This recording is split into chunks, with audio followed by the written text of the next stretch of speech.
Hello everyone, this is the second lecture in week 8. Recall that in the previous lecture we started with augmented Lagrangian method. We just mentioned the difference between the quadratic penalty method and augmented Lagrangian method. We saw that the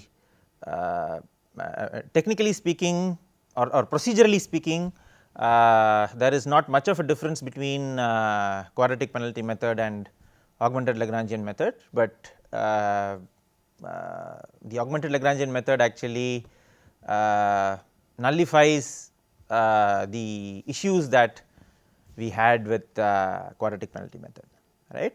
Okay. So, let us actually look at an example today. Okay. So, let us take the same example that we saw the other day. We are actually minimizing x1 squared plus x2 squared plus x3 squared with respect to x1, x2, x3 subject to the condition that 3x1 plus x2 plus x3 is 5 and x1 plus x2 plus x3 is 1. Okay. And we solved this and obtained the unique critical point, which is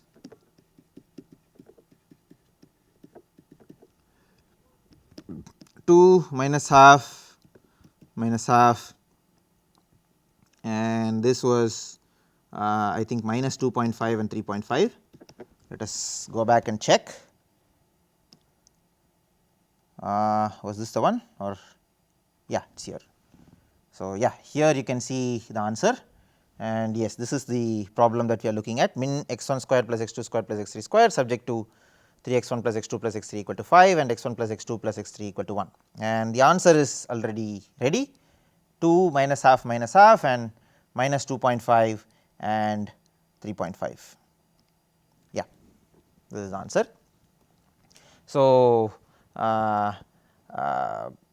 if you recall, we have this function which is f of x plus summation lambda j h j of x plus gamma summation h j of x the whole squared. So, what is the gradient? Del f of x plus lambda j del h j of x plus gamma. So, this will be 2 h j of x del h j of x. So, I will write this as 2 gamma, that is better. Okay. And the Hessian is del 2 f of x plus summation j equal to 1 to m lambda j del 2 h j of x plus 2 gamma. So, since this is a product, we will have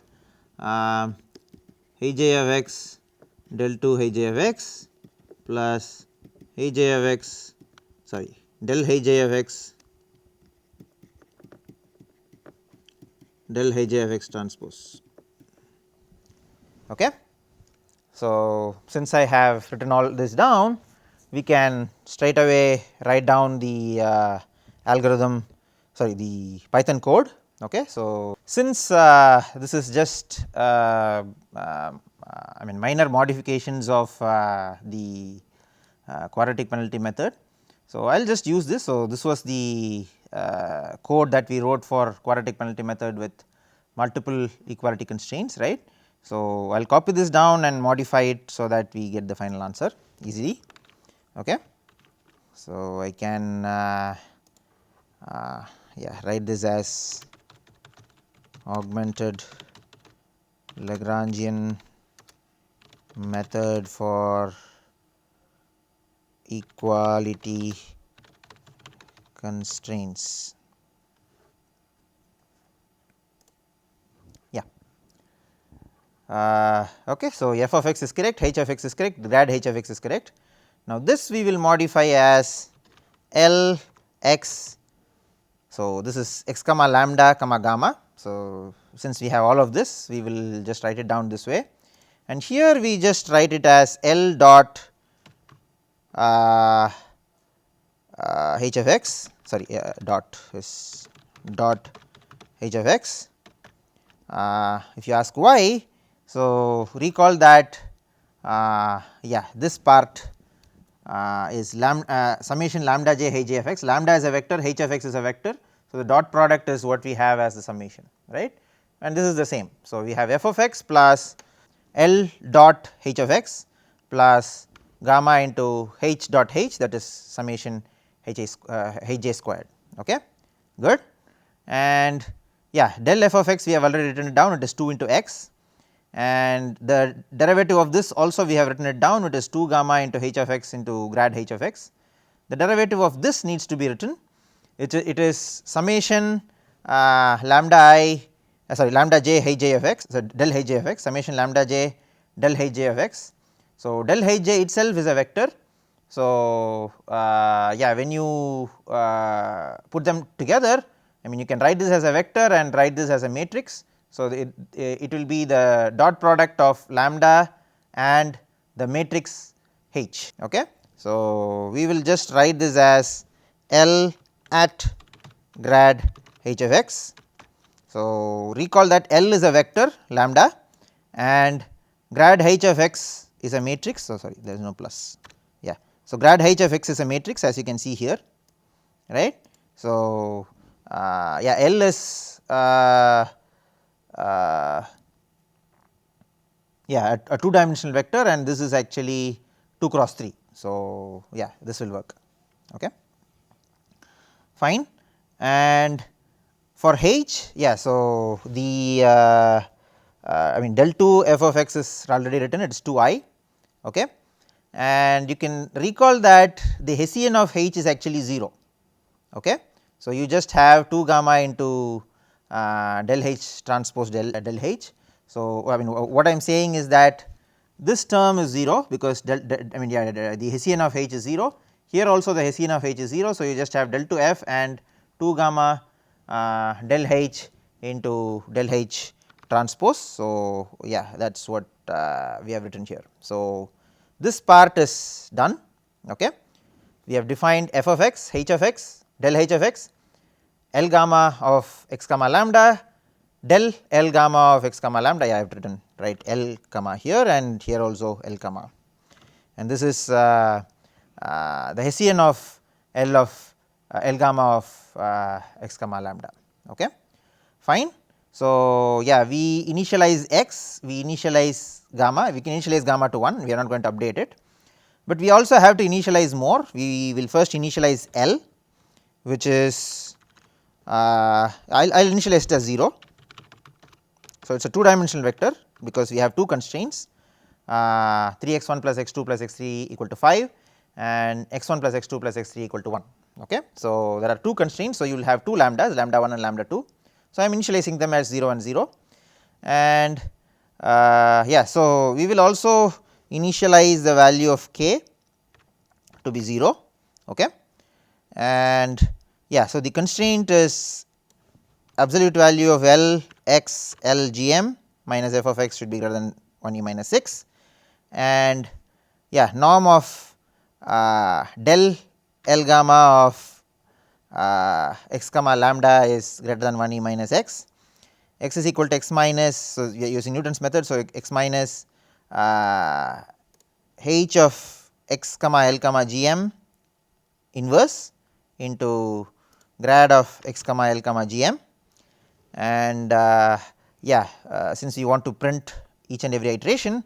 So, we have x of 0, x of 1, x of 2 and the norm of del L gamma of x comma lambda, and here yeah. So, here instead of printing gamma, because gamma is not going to be updated, it is always going to be 1, I want to update the value of k. So, yeah, this will be k, and we have a few more terms which we should not forget. One is you need to update the value of lambda, which is, if you recall, it is, yeah, here, or this Lk, I mean Lk plus 1 will be Lk plus 2 gamma into h of x. So, we will just write that down. So, it is L plus 2 into gamma into h of x, right. So, yeah, then I mean it just substitutes this h of x for whichever x we get at the outside, and we also increment the value of k, so that we understand how many iterations it took. Okay. So, let us check if we get the answer, since we are running this for the first time. Okay. Yeah, I have not imported numpy. So, let me do that. Okay. Now, let us continue. Oh, I am sorry, I have not corrected this, that is another problem. Yeah. So, it has taken 33 iterations. So, the answer in the inner loop is for x. So, that is 2 minus half and minus half, and the answer in the outer loop is for lambda. Oh, okay. So, I have not printed lambda. So, that is my bad. Let me print the value of, I mean instead of printing x again, I will print the value of lambda. Yeah. Yes. So, yeah, you can see at the end, yeah, the inner loop prints the values of x 2 minus half and minus half, and the outer loop after 33 iterations it has given us minus 2.5 and 3.5 as the values of lambda, right. So, that is exactly what we had wanted. This was the answer that we wanted, 2 minus half and minus 2.5 3.5, and that is exactly what we have got. Okay. So, note that we have just I mean made the coding part much easier, because yeah, I mean we just modified what we did in quadratic penalty method, right. So, we just kept f of x, h of x and del h of x as such. We just modified L gamma of x comma lambda, del L gamma of x comma lambda, and h of x comma lambda, h gamma of x comma lambda if you want to write it that way. Okay. And yeah, we modified the initialization procedure. We also I mean made some minor modifications in yeah, inside the loops, since L had to be included everywhere. Okay. And finally, we also included the update for the value of lambda, right, and that was sufficient to get to the answer, right. Okay. So, fine, yeah, I mean so yeah, this I think and note also that we have achieved all of this with gamma equal to 1, we have not modified gamma anywhere. So, we have used Newton's method and we got the answer in 33 steps, right. And the values of lambda are also, I mean the exact values that we would get, right. So, fine, yeah, that is I think good as an example. Okay. Now that we have actually worked the algorithm for constraint optimization problem, which has only equality constraints. Okay. We will now work on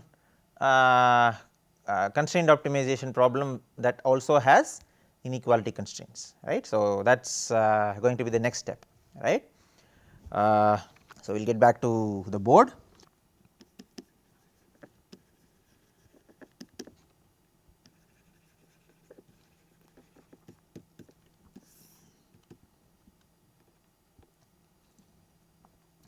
So, let us assume that we have the original problem now, min f of x subject to g I of x less than or equal to 0 for all I equal to 1 to p, and h j of x equal to 0 for all j equal to 1 to m. Okay. So, we would now like to look at what kind of changes we will have from quadratic penalty method, right. So, that is how we looked at when you have only equality constraints, right. So, in some sense it is tempting to think that it will be exactly the same as how we extended the equality constraint problem from quadratic penalty method to augmented Lagrangian method, right.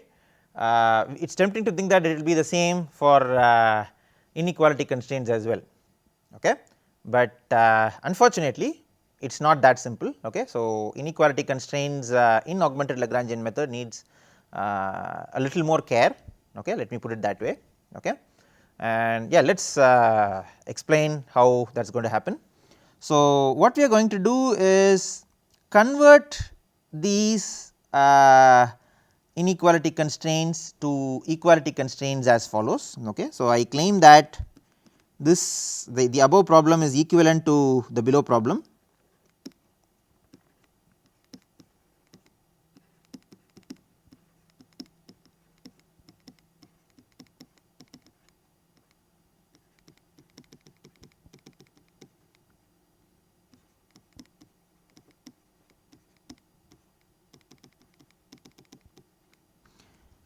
So, we are actually minimizing not just over x, but over x and some slack variables called Si.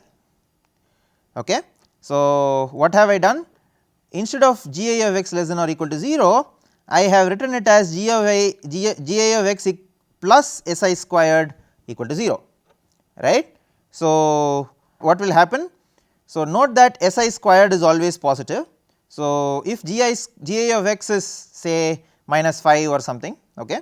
So, we can declare Si squared as 5 and make this as 0, right. If Gi of x is 0 itself, then Si squared is 0 itself, and we will still have Gi of x plus Si squared equal to 0.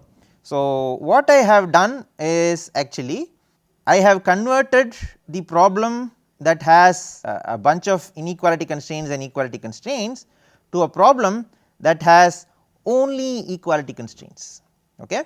But that has happened at the expense of adding some slack variables, okay. So, that is basically what has happened, okay. Now, assume that this were the original problem, okay. So, in that case I can actually use augmented Lagrangian method as I would have done it only for equality constraints, right. So, let me do that.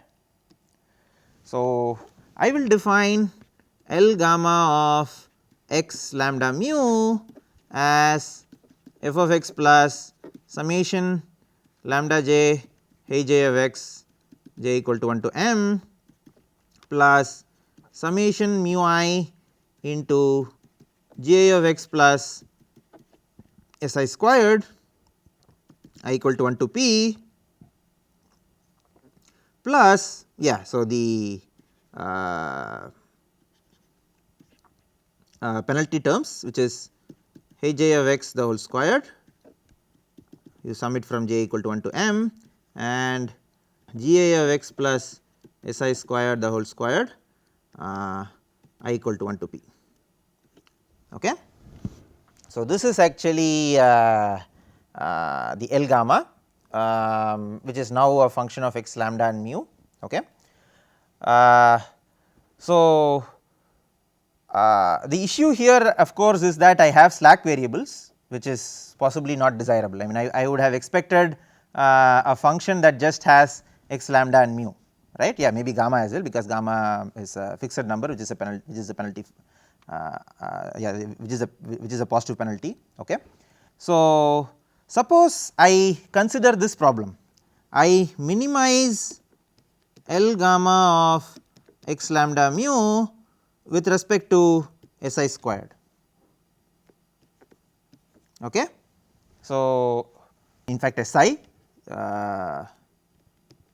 can take any value, Si squared always takes positive values, right. So, suppose I want to do this, okay. It is not very difficult, because I mean I can do this analytically, right. So, you might ask how, let me explain it. So, it is L gamma of x lambda mu. I am just rewriting this in a particular manner. Okay. So, I will write down the terms which do not have Si squared first.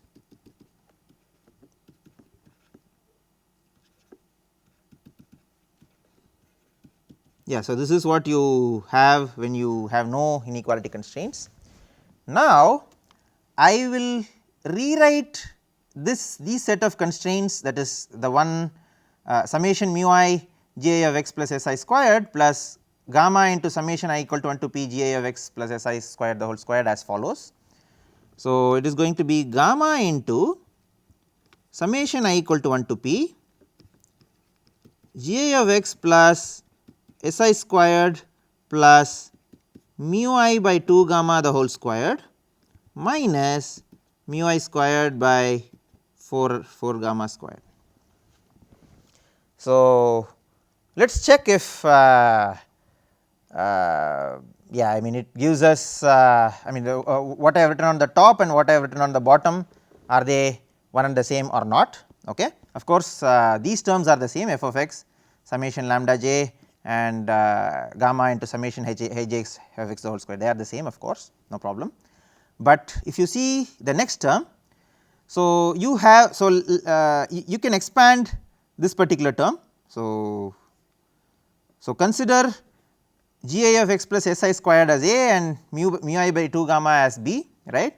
So, we will have g I of x plus S I squared plus mu I by 2 gamma the whole squared equal to g I of x plus S I squared the whole squared, that is a squared plus b squared plus 2 a b, that is mu I by gamma into g I of x plus S I squared. Okay. So, since you have a gamma outside, you have gamma into g I of x plus S I squared the whole squared, what you have here, okay. And you have gamma into yeah, so we will use this gamma into mu I by gamma, that is mu I into g I of x plus S I squared, which you have here, okay. But this is an extra term which you have as mu I squared plus 4 gamma squared, which is what I am subtracting it here, okay.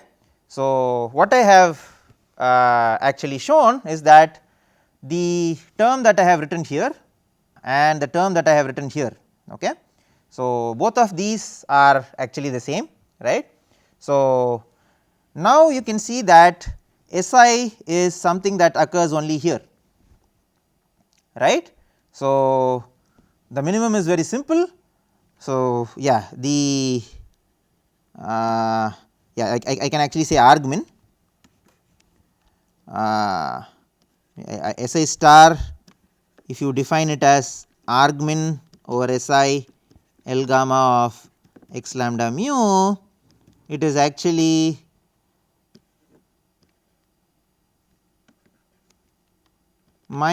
square root of minus g I of x plus mu I by 2 gamma,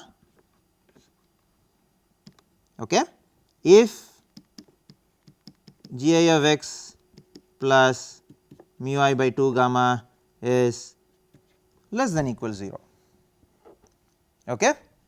So, yeah, if this turns out to be less than or equal to 0, okay. So, you can fill it by choosing the appropriate Si squared, so that this becomes 0, okay. So, that is the way you actually minimize L gamma of x lambda mu, right. But what if this were greater than 0, then you have to choose Si to be 0, because if you put any number, I mean anything other than 0, you will only add up to the already existing L gamma of x lambda mu. So, it is 0 if g I of x plus mu I by 2 gamma greater than 0, okay. So, yeah, fine, that is Si star. Now, what happens to this particular term when you actually substitute this value of Si star, right. So, note that g I of x plus Si star squared, whatever Si I have written on the top, plus mu I by 2 gamma, right. So, that actually becomes 0 if gi of x, maybe, yeah. So, maybe I will write this part first, yeah. Gi of this becomes gi of x plus mu I by 2 gamma if this were positive, and this becomes 0 if gi of x plus mu I by 2 gamma when it is less than or equal to 0. That means, this is nothing but max of 0 comma gi of x plus mu I by 2 gamma, right. So, now we have a nice term for L gamma. What is that? It is L gamma of x lambda mu is f of x plus summation lambda I lambda j I j of x j equal to 1 to m plus gamma summation I j of x the whole squared j equal to 1 to m. Now, you have something weird, I mean possibly you might not have expected something of this sort. You have max 0 comma gi of x plus mu I by 2 gamma the whole squared minus mu I squared by 4 gamma squared. Okay. So, yeah, maybe I should have put a bracket here as well. Yeah, so that because the summation is throughout. Okay.